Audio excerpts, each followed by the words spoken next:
আপনাদের কি মনে হয় আল্লাহ যদি কাউকে পাকড়াও করেন, কাউকে ধরেন, আল্লাহর কাছ থেকে ছুটাই নিতে পারবে এমন কেউ আছে?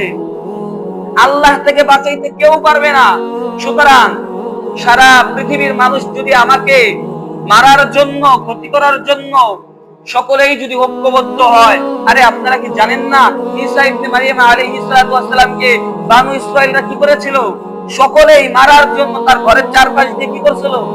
ঘিরে ফেলেছিল। আল্লাহ রাব্বুল আলামিন ঘরের উপর দিয়ে আসমানে উঠিয়ে নিলেন।